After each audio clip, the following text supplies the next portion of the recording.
Ben, merci beaucoup. Alors, bienvenue. Aujourd'hui, comme je vous dis, et comme ça a été présenté, je suis issu de deux mondes. Le monde à la fois de la psychologie organisationnelle, comportement organisationnel, et le monde de l'éthique des affaires appliquées à la gestion. Mon doctorat, d'ailleurs, se composait un petit peu de ces deux sphères, mais auparavant, au niveau de ma maîtrise, j'avais justement étudié les aspects du leadership. Alors, comment on arrivait avec un comportement influencer le comportement d'autrui. Et donc, toutes ces, je dirais, ces thèmes de recherche m'étaient vraiment intéressants. Et là, je vais vous faire un peu part de mon cheminement intellectuel. C'est des modèles qu'on a, avec certains collègues, qu'on a développés. Donc, c'est un peu le résumé et la réflexion que j'ai fait depuis à peu près une vingtaine d'années, mais surtout, j'espère, illustrer l'apport de la philosophie morale sur mon champ de recherche, qui pour moi était très très importante et qui m'amenait peut-être aussi à ouvrir certaines perspectives de recherche qu'on n'avait pas avant si on restait dans le comportement organisationnel. Alors, comme ces dernières années, on a vu, tout le monde ont constaté qu'il y a de plus en plus de comportements frauduleux au sein des organisations. Et souvent, on a tendance à dire, et puis il y avait un fameux texte qui disait est-ce que c'est les pommes qui sont pourries ou est-ce que c'est le panier qui est pourri? Est-ce que c'est-à-dire le capitalisme est-il frauduleux ou est-ce que c'est les individus en son sein qui sont à blâmer, qui font ces comportements? Et en fin de compte, c'est ça qui était assez intéressant, qu'on s'est aperçu, c'est que c'est une dynamique entre les individus et la relation avec leur environnement.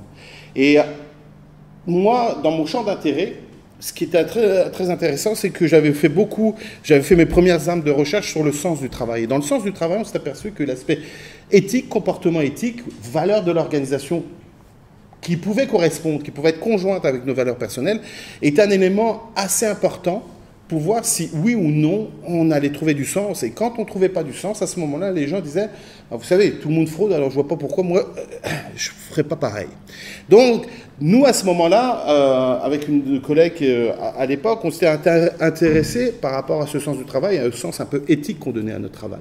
Et de là, on avait fait des constats où on disait que, actuellement, dans le monde organisationnel, tout ce qui est, j'ai envie de dire, tout ce qui est légal n'est pas forcément éthique. Et là, à ce moment-là, parce qu'en plus, on avait vu, et là j'ai travaillé avec un jeune chercheur français, on a fait beaucoup de l'audit financier et on s'est aperçu que de plus en plus les organisations proposent des niches fiscales et donc demandent à leurs employés d'être de moins en moins éthiques, enfin, tout en restant légal. Alors ce qui est assez intéressant, c'est que quand on est gestionnaire, puis là, je sais qu'il y a des gens qui viennent d'Europe, je vais parler souvent du mot gestionnaire, mais on prenait ça comme le terme cadre supérieur, ok? Parce que souvent, nous, on dit gestionnaire, et puis il faudrait voir comme cadre ou cadre supérieur. Pas, pourquoi? Parce que c'est cette détermination qui fait qu'ils ont une sorte de pouvoir, un pouvoir de décision. Donc, ils sont un petit peu entre l'arbre et l'écorce. Et comment, face à des situations de plus en plus complexes et ambiguës, comment ils peuvent décider? Comment choisir? Et comment faire pour rester des fois éthique? Comment résister par rapport à ça? Et là, c'est ce cœur de problème qui m'a toujours intéressé.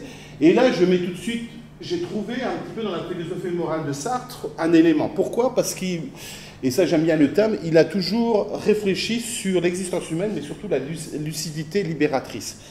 Et comme je suis tombé un peu par hasard, vu que vous avez pu remarquer que j'ai un petit accent, c'est que ça fait 26 ans que je suis au Québec, mais je suis d'origine française. Et à l'époque, je ne sais pas s'il y a des jeunes qui s'en souviennent, mais on faisait notre service militaire. Et moi, mon service militaire consistait à être dans la marine. Et j'étais justement, dans ce cadre-là, j'étais au Sénégal, justement, on en parlait tantôt. Et un jour de désespoir entre deux pays en pleine mer, j'ai lu « L'existentialisme est un humanisme ». J'avoue qu'à l'époque, mes connaissances philosophiques n'étaient pas forcément... Je n'ai pas compris toutes les subtilités. Mais une chose qui m'avait beaucoup marqué, c'était le dilemme de l'étudiant.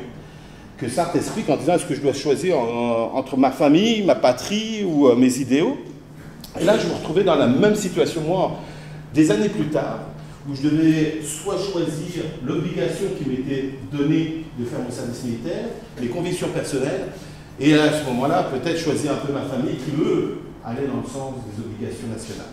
Donc, vous voyez comme quoi je me disais, cet homme-là, avec lequel je n'avais pas particulièrement d'affinité ou de connaissances, m'avait déjà interrogé en disant « Qu'est-ce que je dois faire ?» Et j'avoue que j'étais dans une position, bah, c'était un peu trop tard, j'avais déjà l'uniforme, j'étais dans un système, mais je m'apercevais que même à travers ce système-là, j'avais toujours une marche où où je prenais conscience, où j'étais lucide et je pouvais faire autrement. J'ai essayé, je ne vous le dirai pas, mais ça n'a pas très très réussi. Ceci étant dit, une chose était sûre, c'est que quelque part, j'avais découvert que j'avais une liberté, et au moins une liberté d'être conscient de mes propres erreurs et de mes propres choix. Alors, à partir de ça, je me suis intéressé donc à ça, et je vais vous faire un rappel, pour certains qui connaissent, je vais un petit peu rabâcher, mais je vais vous quand même présenter parce que c'est important. Parce que souvent, bon, déjà, on ne comprend pas Sartre et on le condamne par rapport à ses comportements ou ses attitudes, mais moi, je vais rester dans son œuvre philosophique et je vais vous les expliquer pour voir dans quoi son cheminement, dans son œuvre, je dirais philosophie morale, ça m'a aidé pour les questionnements des problématiques organisationnelles.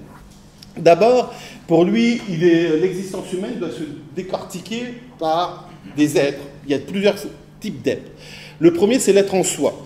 Alors, pour aller plus vite, j'ai un peu surligné ce qui est important à savoir ce que je vais parler, c'est cette part. Pour lui, l'être en soi, c'est en fin de compte le fait. Qu'est-ce qu'elle fait? C'est d'être là où on est.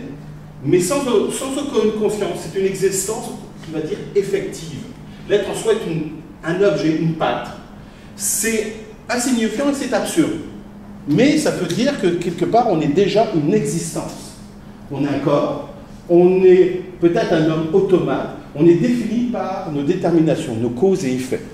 Ça, c'est la première instance qui dit que, voilà, vous naissez, vous êtes là, vous êtes déjà une présence. C'est la première, on dirait, perspective de votre être. La deuxième perspective qui va tout de suite rentrer en compte, c'est que quelque part, vous êtes aussi un être de conscience. Et ça, c'est l'être pour soi. Ça, c'est ce qui représente plus l'être de l'homme, c'est-à-dire l'être du devenir. Vous êtes certes une masse, une patte humaine, mais vous commencez à vous projeter, à vous imaginer, et à ce moment-là, prendre conscience que vous avez une finalité. Et la finalité de l'existence humaine, et donc cet être, se compose d'un être qui se projette. Alors, cette petite erreur, souvent une fois on m'avait corrigé dans un article, c'est fait exprès. Parce que c'est se jeter en avant, donc se projeter. Et ce qui est assez intéressant pour ça, et ça j'insiste là-dessus, c'est que notre volonté est peut-être libre, mais c'est libre de s'imaginer différemment, de se projeter dans un futur qui n'est pas encore défini, qui est dans une identité qui ne nous sommes pas définie. D'ailleurs, il dira souvent dans ses œuvres, notre identité, notre existence n'est jamais définie à 100%. Elle est toujours en mouvement. Elle se redéfinit au fur et à mesure des situations que nous rencontrons. Et ce qui est assez intéressant, c'est que on essaie de se projeter dans le futur pour échapper donc au déterminisme du présent et donc du passé. Et surtout, à ce moment-là, c'est qu'on peut avoir un destin qui est la correspondance de sa propre volonté. Rappelez-vous l'exemple que je vous avais donné tantôt. Quand j'avais lu Sartre, j'étais ce qu'on appelle dans notre banette. Une banette, c'est un lit sur un bateau. Et c'est vraiment extrêmement minuscule. Vous pouvez voir ma corpulence. Pendant un an, je n'ai pas très bien dormi. Mais je me disais, est-ce que je suis vraiment emprisonné dans mon corps ici? À un moment, il racontait ça, puis après, je me disais non. Et j'ai fermé les yeux et je m'imaginais. Je m'imaginais déjà les escales qu'on allait avoir. Je m'imaginais peut-être quand j'aurais fini, qu'est-ce que je ferais après? Donc, en fin de compte, je me apercevais que j'étais déjà en train de me projeter. Et je vais vous raconter que ma projection, à l'époque, je faisais mes papiers d'immigration au Canada. Donc, vous voyez comme quoi la liberté, pour lui, le fait de matérialiser cette liberté en situation, c'est ce projet qu'on a, c'est de nous sortir de cette situation, des déterminisme situationnel, pour peut-être s'imaginer ailleurs. Alors, est-ce que... ah oui, pour offrir un sens. Est-ce que ce projet, en fin de compte, c'est une création de soi? Le pour soi, en fin de compte, c'est un mouvement où on commence à s'imaginer ce qu'on pourrait être, ce qu'on voudrait être. Et donc, c'est ce mouvement un petit peu émancipateur, mais c'est un mouvement qui est assez intéressant, parce qu'il nous dit, et pour moi c'était très intéressant, nous ne sommes pas déterminés par notre passé ou notre présent, nous avons toujours une possibilité du futur. Alors, ça peut s'expliquer sur différentes choses, mais, hélas, il faut voir que ce passage entre l'en-soi, l'être en soi et l'être pour soi, deux expressions, Sartre aimait bien inventer mais il en a beaucoup récupéré d'Heidegger, mais il aimait bien, je dirais, un verbiage qui, des fois, un peu compliqué. Mais une chose est sûre, c'est que lui, il disait, entre l'en-soi et le pour-soi, il existe un vide, une séparation qui va donner le néant. En fin de compte, le néant, c'est pas le vide ou l'absolu ou la mort. C'est un vide, en fin de compte, entre ce qu'on est aujourd'hui et ce que je pourrais me prévoir dans 10 minutes. Et donc, en fin de compte, ce démarquage, c'est ce qui va faire qu'on va se projeter. C'est-à-dire, le pour-soi n'est rien d'autre qu'un mouvement. Et pour avoir un mouvement, c'est je suis là, je vais aller là. Et le néant est nécessaire à pouvoir faire ça. En fin de compte, le néant ne joue pas un rôle si fondamental, il existe.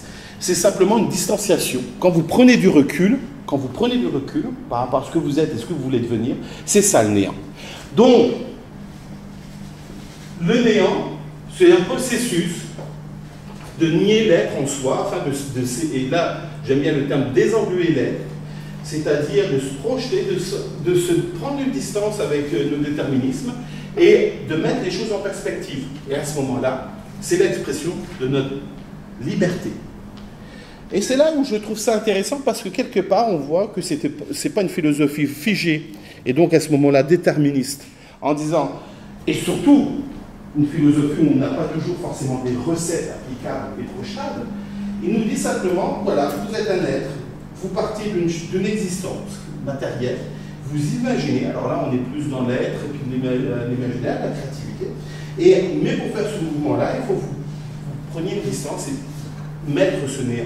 Et donc prendre une prise de distanciation par rapport des fois à vos croyances, à vos réflexions, ou simplement aussi à une prise de conscience. Alors, c'est très important que pour ça, toute cette liberté ne laisse pas la place au déterminisme. Donc, il a fait le choix et le pari en disant l'être et liberté. D'ailleurs, il l'écrira, l'homme et liberté, etc. Et cette liberté, en fin de compte, il faut l'assumer.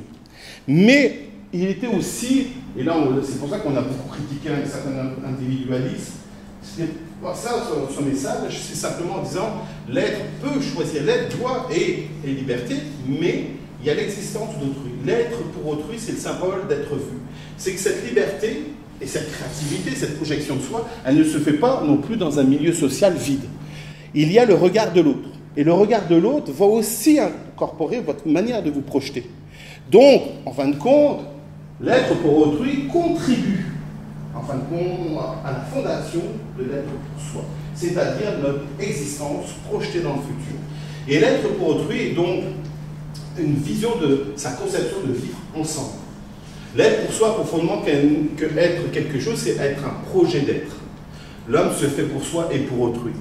Et contrairement à ce qu'on a beaucoup dit de Sartre, ça n'a jamais été une philosophie individualiste, ça n'a jamais été une philosophie égocentrique, loin de là encore, mais ça a été simplement une philosophie qui a dit on part de l'individu, qui se crée lui-même en fonction aussi des influences sociales, mais et dans les situations, mais que son habilité fondamentale, c'est de pouvoir se désengluer, de se projeter. Et donc, en faisant cette projection, il prend en compte son environnement par et avec le regard d'autrui. Donc, soi et autrui sont en coordination, en conjonction, et c'est eux qui vont faire, en fin de compte, notre fabrication future. J'insiste pour ça parce que c'est la troisième partie de la réalité humaine. Souvent, on va parler des deux premières parties en négligeant la troisième. Donc voilà pourquoi, et c'est pour ça que j'ai mis quelques images, où on voit que le regard d'autrui, d'ailleurs il y a un passage avec l'histoire où une personne regarde à travers la serrure et on découvre notre propre existence, vous savez, quand on se fait attraper des fois. Et j'aime bien, je donne d'ailleurs cet exemple, vous savez, il donne l'exemple où quelqu'un va dans toute serrure et espionne quelqu'un. Jusque-là, si la personne ne se fait pas prendre, il n'y a pas de conséquence. Son existence, à la limite, n'est pas menacée. Mais quand vous commencez, vous faites attraper, sa personne vous l'espionne, là, vous commencez à avoir des problèmes. Et c'est quoi, à votre avis, le premier sentiment? C'est la honte ou la culpabilité. Mais à ce moment-là, vous avez une autre forme d'existence. Ce n'est plus l'existence que vous aviez où vous étiez en train de, comme au mot québécois on dit stalker, c'est-à-dire juste 5 minutes. Ah, déjà. Ah, 10. Alors, juste pour vous expliquer que, et oui, ça va tellement vite, donc juste pour vous expliquer que tous ces fondements-là, ça nous permet en fin de compte d'exister. Et l'être pour autrui, à ce moment-là, arrive. Une dernière chose pour ça, tout ça c'est mis en situation, c'est-à-dire c'est la conjonction d'être pour soi qui est la représentation de la liberté de ce projet et de l'assumer. Donc, toute cette fondation de l'identité, ça se permet. Alors, puisqu'on doit aller assez vite et que j'ai complètement perdu le déroulé, c'est que je voulais vous présenter ça, mais je vais vous arriver sur mes belles présentations au niveau de l'éthique de l'authenticité, puisqu'il ne me reste plus que 5 minutes. 10 minutes? Ah, ok, alors. Donc, comme je vous disais tantôt, la liberté est en fin de compte ce mouvement de projection que vous avez entre en soi et le pour soi.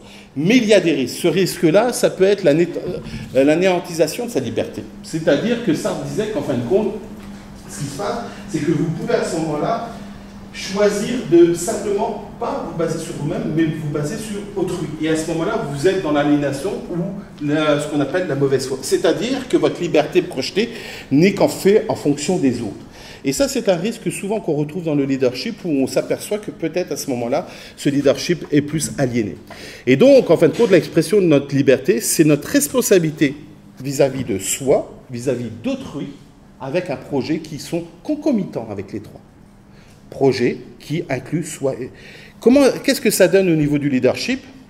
C'est ça qui est intéressant, c'est que symboliquement, tout ce que je vous racontais, je voulais vous raconter, se trouve ici. Je passerai cette présentation, c'est qu'on voit bien que tout le passé, qui est en soi, les relations sociales, l'historicité, les déterminismes, peuvent être à ce moment-là supplantés par soi autrui, dans une situation contingente, donc dans un contexte, et qui nous permet de nous projeter dans le futur. J'avais marqué le leadership authentique, pourquoi? Parce que, grâce à cette authenticité, qui est simplement l'application de votre liberté, d'une bienveillance réciproque entre vous et autrui, vous pouvez vous démarquer. Mais dans nos recherches, ce qu'on s'est aperçu, c'est qu'il y avait des composantes qui permettaient ça. Parce que ça, c'est une recherche que j'ai faite sur les dirigeants de ressources humaines à ce moment-là. C'est que pour faire ce leadership authentique dans lequel on n'était pas forcément au service des employés, on était au service à la fois de ceux de nos employés, de nos collègues, mais les autres étaient aussi, c'est-à-dire qu'il y avait une co-construction de notre propre identité commune. Eh bien, il fallait choisir une conscience lucide, c'est-à-dire ils savent dans quel environnement on est, avec certaines limites. Accepter sa responsabilité envers soi et sa responsabilité envers les autres. C'est-à-dire que quand la direction nous demande un licenciement, on doit le justifier en disant non, vous nous le demandez, mais nous on est responsable d'eux. Et le licenciement d'une personne est très important, on ne peut pas le faire simplement pour des questions d'ordre économique. Et respecter et reconnaître la liberté d'autrui, c'est-à-dire, et là on s'aperçoit qu'il y a une volonté d'affirmer la liberté des autres et de leur permettre de s'exprimer. Et en fin de compte, ce sont des leaderships, à ce moment-là, démocratiques, dans le sens où on veut la participation d'autrui. Alors, leadership en situation, le problème des dynamiques, voilà comment ils les ont fait. Je le mets un petit peu rapidement. La prise de conscience, conscience des valeurs, de la situation de ses propres valeurs. Et là, vous êtes en face de votre liberté. Face à cette liberté, vous avez le droit de faire la mauvaise foi, déterminisme et l'aliénation. Comme un garçon de café qui dit « Je ne fais que mon travail par des automatismes ». Je suis un gestionnaire, moi, j'obéis aux ordres. Je suis une personne qui a une fonction, je suis professeur, je donne mon cours, mais ne demandez pas, je fais mes automatismes. Ensuite, vous avez l'authenticité. C'est en fin de compte l'expression de votre propre liberté en construisant autour d'un projet. Recherche d'authenticité chez soi et chez autrui. Et après découle responsabilité et situation. Qu'est-ce que ça nous amène? Ça veut dire que quelque part, on commence à avoir peut-être une structure de comprendre une nouvelle forme d'authenticité. C'est une authenticité qui n'est pas simplement être une cohérence de soi avec ses valeurs. Souvent, actuellement, le leadership authentique, c'est là-dessus qu'on base. On dit simplement, je dois respecter mes valeurs qui ont faux de moi, mon identité, mais souvent, il y a une référence au passé. Que dans ce modèle-là, peut-être à ce moment-là, il y a une inclusion entre le présent et vers quoi on s'en va. Donc, les valeurs sont à créer. On construit une autre identité qui est à la fois commune et individuelle. Et surtout, en fin de compte, on refuse toute forme de déterminisme qui fait que quelque part, il y a le vrai soi versus le faux soi. C'est-à-dire, on met des masques versus... Il n'y a pas cette notion-là dans l'authenticité sartrienne. Les masques, vous tombez dans la mauvaise foi ou l'aliénation. Est-ce qu'on se connaît vraiment? Sartre nous dit, vous connaissez simplement dans des situations complexes et aiguës. Parce que là, ça va mettre en cause votre vraie identité. Parce que là, vous allez devoir vous créer, vous allez devoir surmonter les ambiguïtés, la complexité de la situation qui fait que vous allez créer un nouveau set de valeurs. Ne préjugez pas que les valeurs qui vous ont aidé avant vont vous aider aujourd'hui. Cette situation nouvelle, cette situation est fondamentalement différente. Donc, à ce moment-là, soyez créatifs au niveau des valeurs. Et à ce moment-là, je vous donne un dernier, ça je le veux. Ce moment-là, je fais un autre modèle qui est ce qu'on appelle l'œil. Pour ceux qui aiment bien les... C'est qu'en fin de compte, Sartre dit que peut-être on a deux mouvements. On a un système de valeurs éthiques avant, discontinu avec le dilemme qui arrive, et à ce moment-là, dans l'œil de l'ambiguïté, donc je me suis basé de Bédinger et de ça, on crée un nouveau système. Mais c'est un système inclusif, c'est-à-dire que c'est à soi avec les autres. Et à ce moment-là, le nouveau système va prendre son envol et va peut-être aussi être saturé. Mais ce qui est assez intéressant, c'est que si on centre à ce moment-là l'autonomie et les libertés comme des valeurs, je dirais d'authenticité, et surtout la créativité morale inclusive, à ce moment-là, on peut sortir de ce dilemme-là et proposer une nouvelle vision qui permet aux gens, justement, de sortir de cette situation complexe et de l'impossibilité de choisir de ce dilemme-là. Pourquoi je vous parle de ça? C'est parce qu'on a fait beaucoup de recherches avec des gens qui ont vécu des dilemmes à la fois négatifs et positifs, c'est-à-dire des dilemmes qu'ils ont résolus versus des dilemmes qu'ils n'ont pas résolus. Et on a trouvé qu'en fin de compte, dans les dizaines non résolus, ça refaisait beaucoup des décisions absurdes, mais par contre, ce qui leur permettait, c'était de pouvoir rester soi-même. D'ailleurs, il le disait, je suis resté authentique, mais on voyait bien que la façon qu'il disait, c'était, je suis resté authentique, mais on a dû quand même créer de nouvelles choses. Et à ce moment-là, ils ont dit, on a pris à ce moment-là comment ça s'appelle, toutes les opinions, on a trouvé un nouvel moyen de le faire. Ça, cette recherche, et je vais finir là-dessus, je l'ai présentée à une guilde de métier. Et ce qui m'a beaucoup impressionné, c'est que quand j'ai proposé ça en disant « Regardez le leadership authentique », ça vous permet peut-être d'être une solution de sortir des dilemmes que vous vivez dans votre corps de métier, où souvent l'individu est très impliqué. Basé sur peut-être des créativités morales, autonomie. Sinon, si vous appliquez, et à ce moment-là, même les codes de déontologie, si vous appliquez les normes et les normes qui ne correspondent pas à la situation, ou la complexité de la situation, ou l'ambiguïté, à ce moment-là, vous pouvez aller dans les distributions absurdes, pas de sens, erreurs de raisonnement, mécanisme collectif. Et à ce moment-là, j'avais deux types de cadres. Il y avait des gestionnaires, les hauts gestionnaires près de la direction, et des gestionnaires qui étaient près du terrain, et donc des employés. Ceux qui étaient près du terrain étaient d'accord avec ma version. Ceux qui étaient près de la direction ont quasiment, je vais vous dire honnêtement, se sont vendus en disant que c'était n'importe quoi, que les gens n'avaient pas à avoir cette autonomie, etc., cette créativité morale, pour une simple et bonne raison, c'est qu'il y a des personnes qui pensent et qui organisent qui les structurent. On ne commencera pas à faire que tout le monde remette en cause ou qu'il structure. Et donc c'est assez marrant parce que je pensais avoir une même population de cadres ou dirigeants, ou peut-être ce qu'on va dire des dirigeants plus pratiques, mais en fin de compte j'avais vu qu'il y avait deux sections, deux groupes bien distincts, et que chacun percevait la situation. Et ce qui m'a beaucoup intéressé, c'était comment les gens avaient un discours très normatif, très axé sur les devoirs, et comme par hasard, c'est un discours qui était très haut placé. L'autre discours était beaucoup plus pragmatique en disant peut-être que ça va nous aider si on a plus d'autonomie et qu'on peut avoir une créativité morale. Donc ça m'a rappelé que quelque part, premièrement, je n'ai pas eu beaucoup de formation après, mais une chose est sûre, c'est que la réalité organisationnelle, elle est beaucoup plus complexe et que la situation peut différer en fonction de votre position, même si vous avez à gérer les mêmes enjeux éthiques.